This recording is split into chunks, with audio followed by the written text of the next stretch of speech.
ఈరోజు నిజంగా పరకామణి అనేది కేసు ఏంది అని ఒకసారి చూస్తే ఆ రోజు హుండీ డబ్బులు లెక్కిస్తూ చిన్న చోరీ 9 నోట్లు $9 వర్త్ 72,000 ఇండియన్ కరెన్సీ, $9 $9 అది చోరీ, లెక్కిస్తూ చోరీ.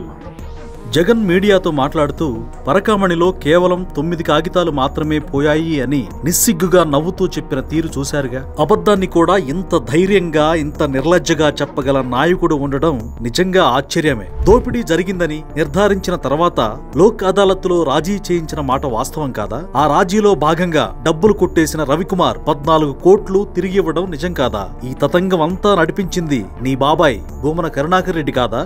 100 కోట్లకు పైగా దోపిడీ జరిగితే 14 కోట్లు వెనక్కిప్పించి మిగతా సొమ్మును నీ బాబాయిలు కొట్టేశారు. ఇది నిజం. కాని నువ్వు నిస్సిగ్గుగా నిర్లజ్జగా ఈ రోజు ప్రజలకు అబద్ధాలు చెబుతున్నావు. శ్రీవారి సొమ్మును కోట్లు కొట్టేసిందే కాక నువ్వు హిందూ కాదు కాబట్టి అది చాలా చిన్న విషయంలా నవ్వుతూ చెబుతున్నావు. ఇంతకన్నా నీచమైన ప్రవర్తన, సమర్థింపు ఇంకోటి ఉంటదా? ఇక్కడ జగన్ మాట్లాడిన దాంట్లో మరో అద్భుతం ఏంటంటే కొట్టేసింది 9 కాగితాలు అనగా $9 అని చెబుతున్నాడు.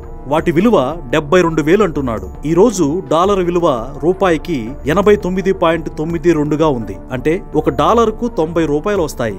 ఈ లెక్కలో జగన్ చెప్పిన 9 కాగితాల లెక్క దాదాపు 810 రూపాయలుగా ఉంటుంది. కానీ జగన్ మాత్రం 72,000 రూపాయలని చెప్పారు. ఇంతకన్నా నీచం ఇంకోటి ఏదన్నా ఉందా? అసలు నీకు స్క్రిప్ట్ రాసిచ్చినోడికి బుర్ర లేదా? లేదంటే నీకు చదివే బుర్ర లేదా? 9 నోట్లు $9 వర్త్ 72,000 ఇండియన్ కరెన్సీ, $9 $9 అది చోరీ. గుడ్. ఎల్కేజీలో పడండి.